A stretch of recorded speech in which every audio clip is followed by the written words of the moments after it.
I'm back, y'all, and I'm excited to share some of my favorite actions from this past NBA season. Within each section, I'll start with a simple play or two, and then I'll show a more advanced form, or what I call the action on steroids. Let's get going. Starting off with the Spain pick and roll, a play that is marked by a back screen on the ball screener's man. To begin the play, Whiteside sets a ball screen for Waiters, nothing complicated yet. As Waiters begins dribbling downhill, Tyler Johnson hits Nene with a back screen.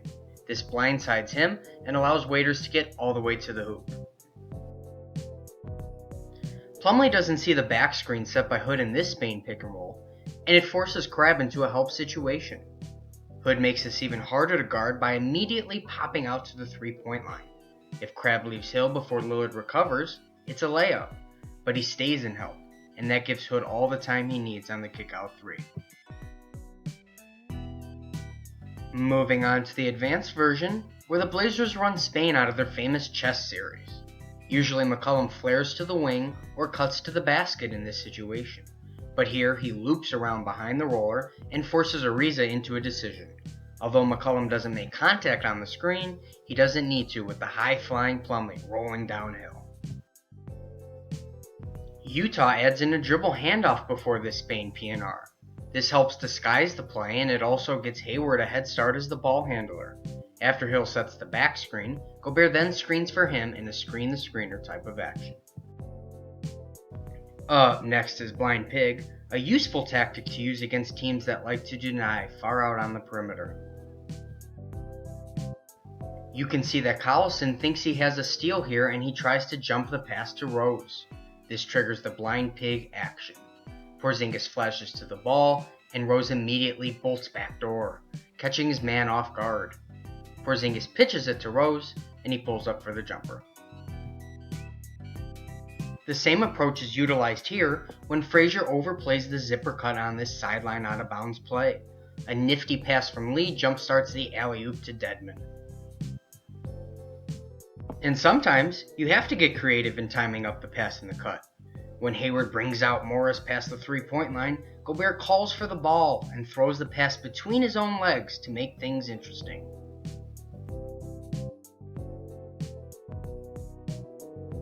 Next up, the high post split, occurring when off-ball screens are set around the high post.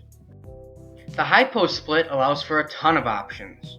Irving throws the ball into James here, and then he sets a screen for Love on the baseline. Sometimes, it's just that easy.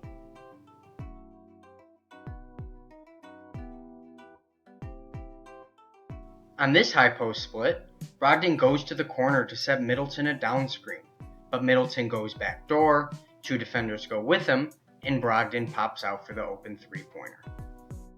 And here's a creative wrinkle from the Timberwolves.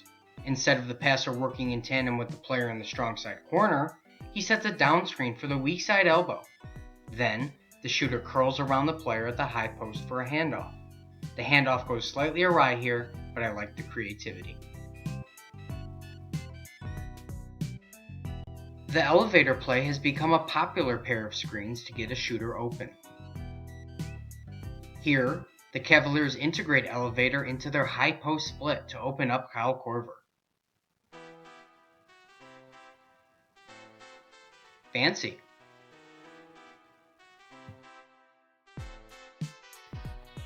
And the Spurs demonstrate a smart progression of this play after the shooter goes through the elevator doors. Aldridge sets a screen on Leonard's man, and he cuts in for the layup.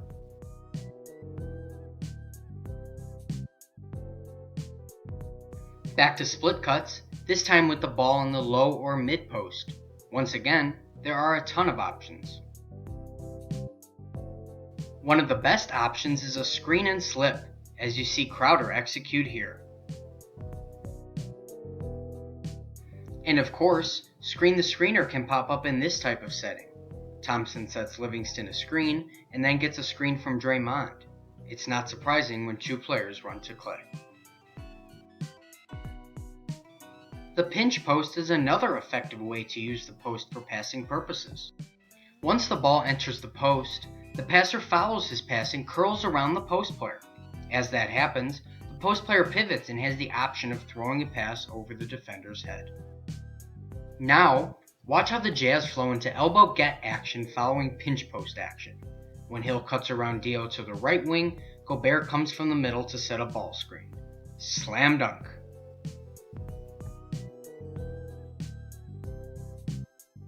Let's take a look at a few actions that are usually ran for elite jump shooters. Starting with Veer, an action where a player goes to set a ball screen and then veers off his course to set an off-ball screen. This is especially lethal against big men who like to play in drop coverage. Keen on Tristan Thompson here as he uses Veer to open up Korver. With Valanciunas in the lane, Tucker has no help on the closeout. And when some is good, more is better. The Cavs utilize two players as the Veer screeners in this play, and Korver drains the open look.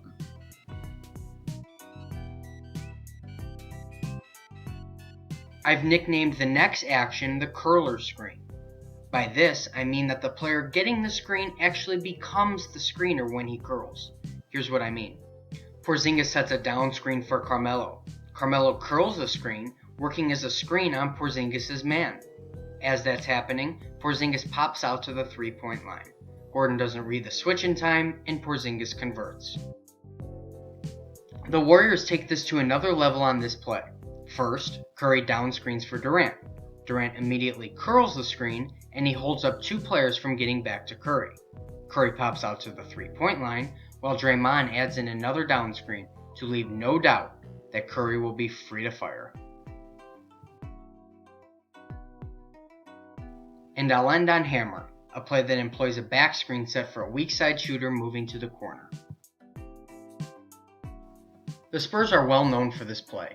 When Lou Williams gets sucked in on Leonard's drive, Aldridge hits him on a backside screen, and Green nails the trifecta. And with Hammer becoming more and more common, it's a solid option to use as a decoy. Redick sets the back screen for the Hammer action here, and then he gets a screen from DeAndre to free up his drive. That's all I have for this one. A special thanks to Coach Daniel for allowing me to post videos on his channel, and to you, the fans, for your feedback and support.